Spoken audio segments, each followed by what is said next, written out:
Welcome to Biggest Spoilars, the destination for exclusive spoilers, latest updates. There are mornings in Port Charles when the sunlight glides across the water as if offering a blessing, but underneath that golden glow, storms churn quietly. The day started innocently enough, the Corinthos family bustling with preparations, the Quartermaines indulging in their usual chaos, and the hospital staff whispering about Willow Tate and her upcoming wedding. A day meant to celebrate love, unity, family, and a hopeful new chapter. But there are days when truth refuses to stay hidden, when secrets demand to be shouted from the rooftops, and when the calm before the ceremony becomes the haunting prelude to the storm. On this particular day, truth was ready to baptize everyone in fire. Willow stood in her dressing room at the Quartermaine estate, wearing the softest white gown, one chosen not for extravagance but for purity, for the symbol of a fresh start, for the belief that she could finally step away from turmoil and into peace. Her hands trembled slightly, not from fear of marriage but from the whisper of intuition. The kind of intuition that tells a person the ground beneath them is shifting even if they can't yet hear the cracks. "You're going to be okay," Brooklyn assured her gently. "You're marrying a man who loves you. You deserve this happiness." Willow smiled, but the smile trembled. "I know. I just feel something. Like the universe is holding its breath." And somewhere in that estate, far from the bridal suite, far from the encouraging whispers, Harrison Chase was pacing the hallway like a man preparing for war. His breaths were sharp, his heart heavy, his every step echoing the truth he had held for far too long. He had tried to bury it. He had tried to protect Willow. He had tried to protect Michael. He had tried to protect the fragile peace they had built.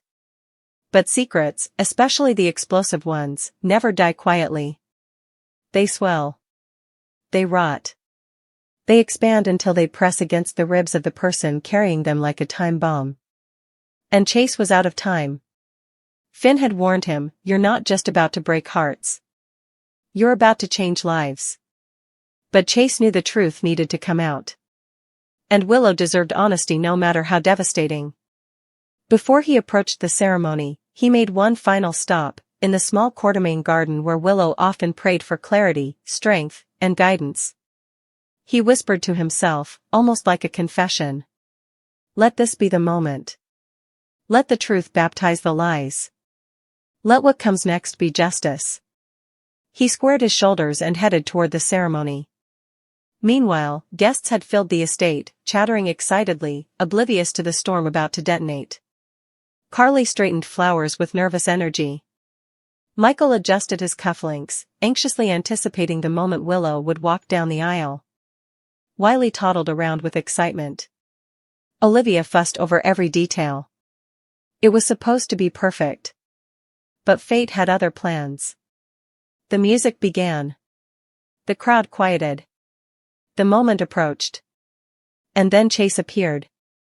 Not as a guest. Not as a best man. Not as Willow's former love. But as a messenger of explosive truth. When he stepped forward, silence rippled through the room like a cold wind. The officiant paused, confused. Michael frowned. Willow, halfway into the walkway, froze.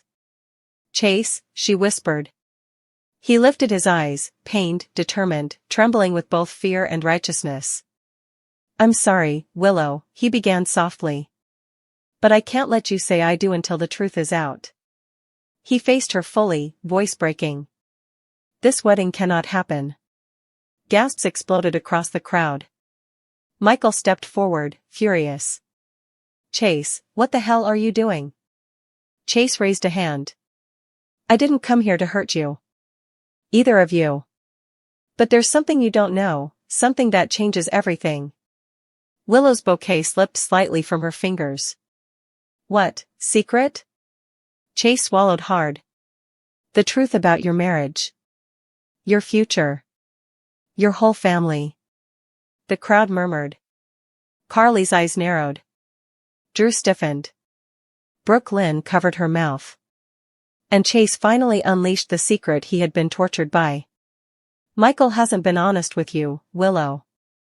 Willow blinked. "About what?" Chase's voice cracked. About Nina, about your medical crisis. And about a deal he made behind your back. Willow's breath hitched. Michael snapped, Chase, stop, this isn't your place. Chase roared over him. It is my place when the woman you're marrying was kept in the dark. It is my place when your lies dictate her entire life. The officiant stepped back. Wiley's nanny hugged the boy protectively. Tension spiraled like live electricity through the air. Willow whispered again, voice breaking. What deal?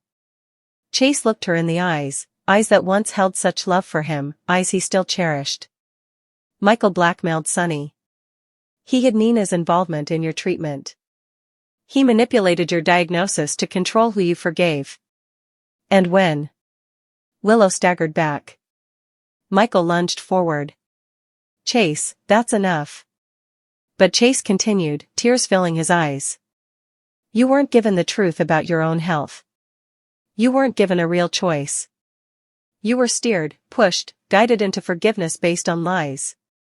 Willow froze. Every word from Chase was a stone thrown into her heart. Chase wiped his face, voice trembling. I loved you enough to let you go. I loved you enough to let you be happy with Michael. But I will not stand here and watch you marry him under false pretenses. Willow's veil shook as her whole body trembled. Michael, is it true? Michael's silence was enough. Carly tried to step in, Willow, he was protecting you. Willow lifted a hand sharply. No excuses. Not this time. Michael's eyes filled with fear. Willow, I love you. Everything I did was for us. For us? Willow whispered. Or for control? Michael stepped closer. Willow stepped back. Then came the baptism moment. Not with water, but with shattering truth.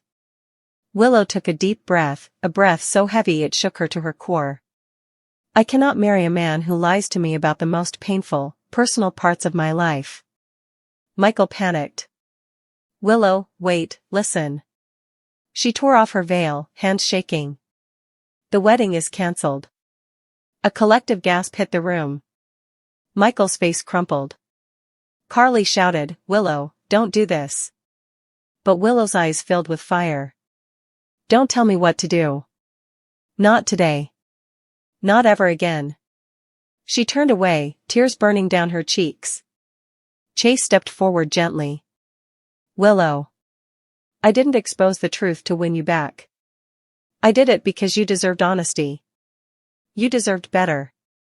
She nodded weakly. Thank you for telling me. But right now, I need space. From everyone. Michael sank to his knees. Willow, don't leave me. She whispered without turning back. You already lost me when you chose lies. And she walked away.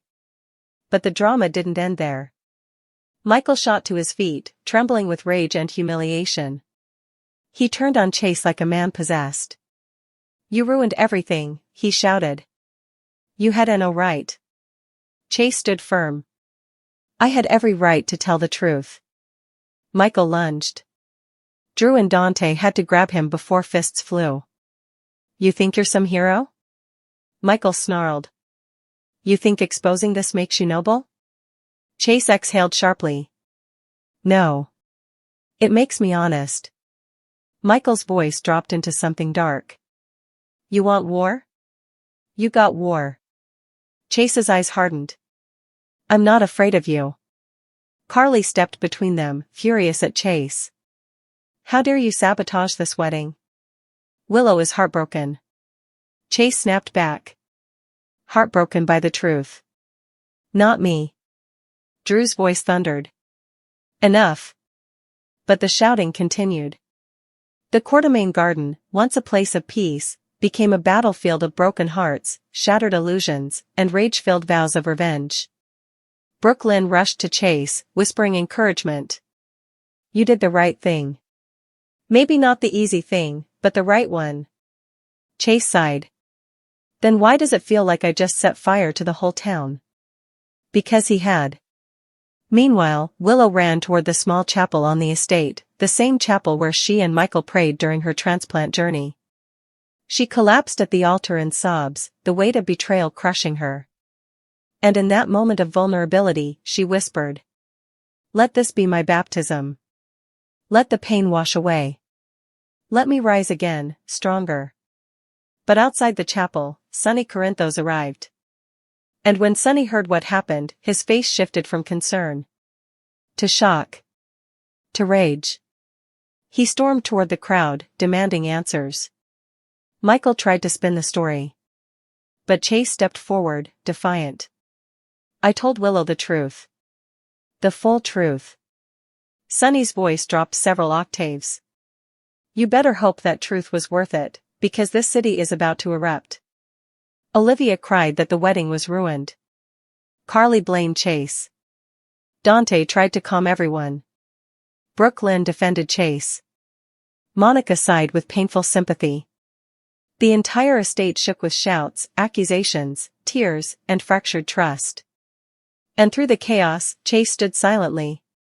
A man who had unleashed flames but had also delivered truth.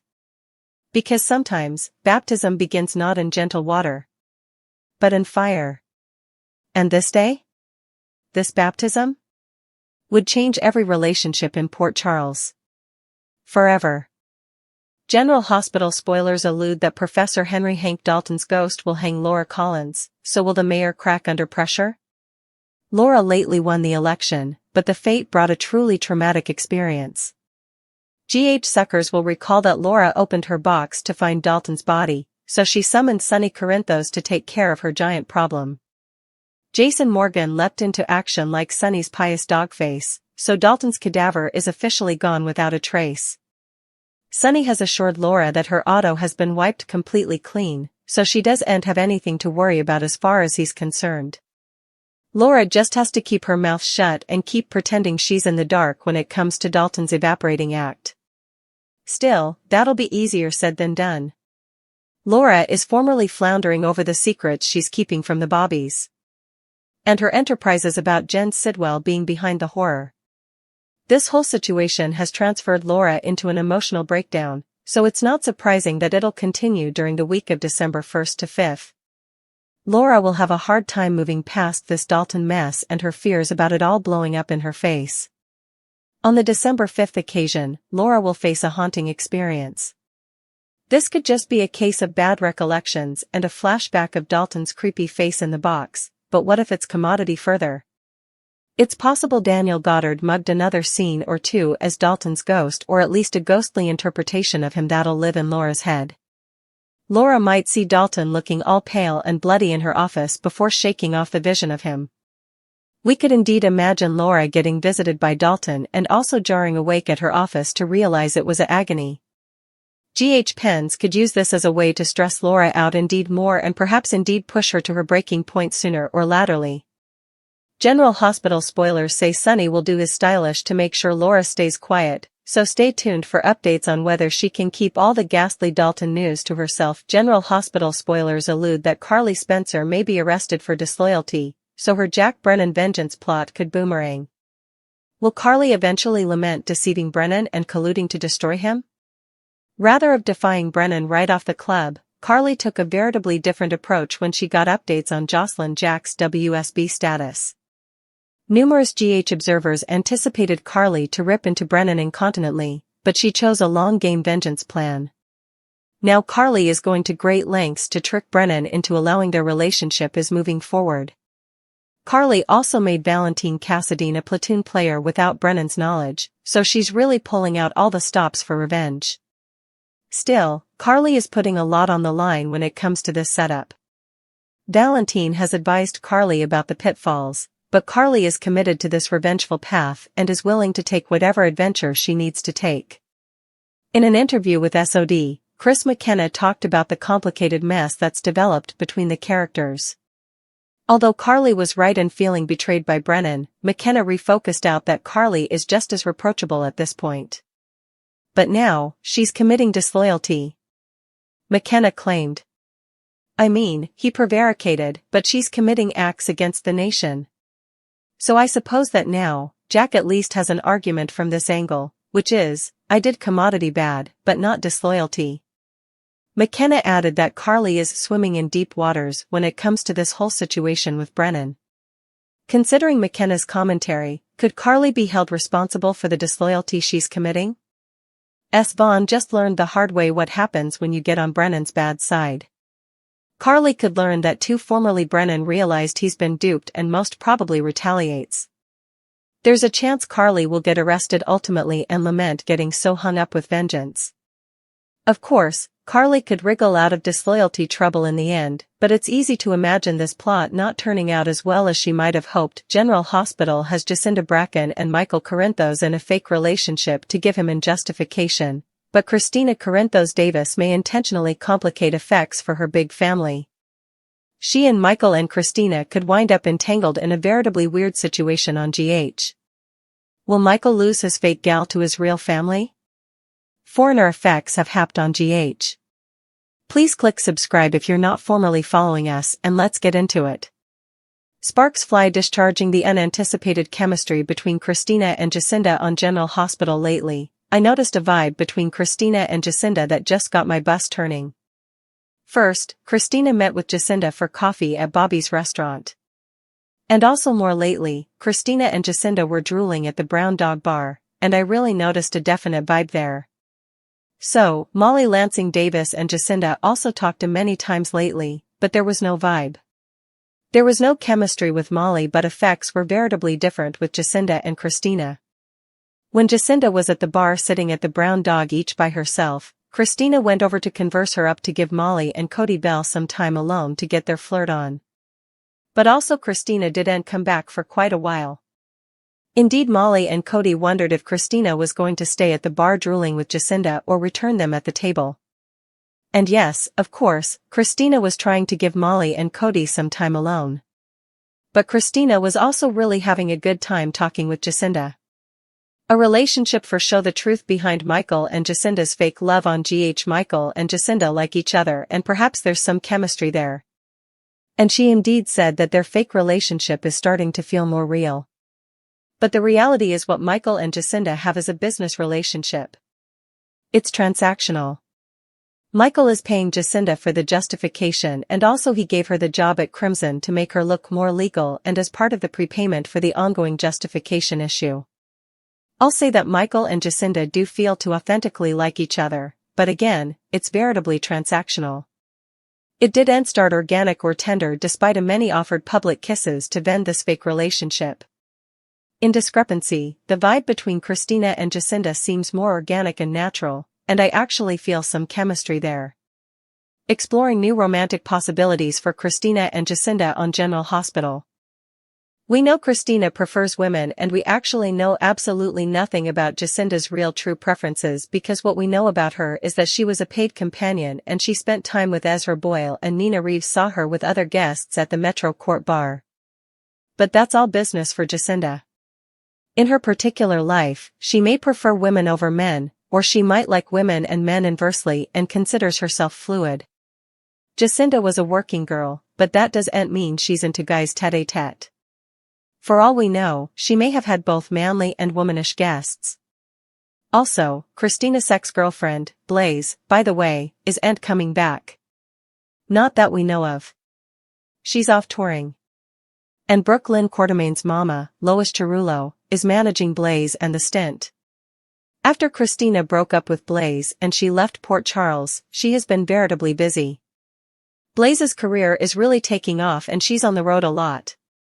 Christina hasn't had a love interest in a while, not since Blaze left.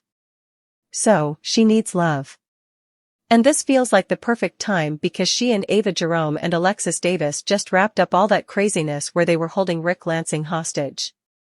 It's time for a new plot for Christina. Michael's alibi in jeopardy. Will tried murder charges ail his plans on GH? I suspect perhaps Jacinda is part of that plot because they keep throwing them together for no functional reason. Plus, Michael's love life is always complicated. It's always messy. So, I don't see this time being any different. Also, Harrison Chase is about to blow Michael and Jacinda's justification out of the water. And Michael could soon face tried murder charges for Drew Kane Quartermain's firing. The tried murder armament came from the Quartermain manse where Michael lives. Indeed his pater, Sonny Corinthos, thinks it's possible that Michael could have shot Drew and framed Willow Tate for it. And we know Michael's surely hoping to see Willow behind bars and down from their kiddies. Part of that's his wrathfulness over what she did with Daisy and Sasha Gilmore. Michael said he went over there to defy Drew but decided not to do it. That's what he told Tracy Quartermain when she saw him outside Drew's house the night of the firing. A Corinthos sibling showdown. Could a love triangle push Michael over the edge? Right now, what Michael and Jacinda have is transactional. She has a real job at Crimson, and she got a hefty payout for being his justification. And Michael's avoiding arrest so Willow can be targeted because he hates that Drew and Willow were banging behind his reverse. Michael formerly lost his woman to his uncle Drew. Can you imagine if Michael starts getting all up in his passions for Jacinda and also he loses her to his family Christina? So far, we haven't seen Michael and Jacinda do the deed or get romantic or spontaneously kiss. It's always been demonstrative to set up the justification. She did kiss Michael in public and again that was to vend the justification cover story. Jacinda and Michael dined out in public as part of his plan, but we haven't seen any real love between Jacinda and Michael when they're alone together. They're friendly. They feel to like each other, but we're not seeing conking. Chrissy needs love on General Hospital. It'd be nice to see Christina in a relationship again rather of just acting out and being deranged. And I'd like to see Jacinda stick around for a while. She's starting to grow on me. And who knows, perhaps if Christina and Jacinda get together, it'll make Michael snap and he'll be the bone who goes deranged. After all, Sonny did say lately that Michael's been through so important and that really changes notoriety. And Sonny has noticed some changes in his son. So perhaps Michael's headed for a helical. Perhaps it's his turn. We'll see if Jacinda winds up in a love with Michael or with Christina or perhaps with both or perhaps with neither if they're not going to have her stick around on General Hospital. I've to say that Jacinda is growing on me, so I'm curious to see where this goes and which Corinthos stock that she might end up with.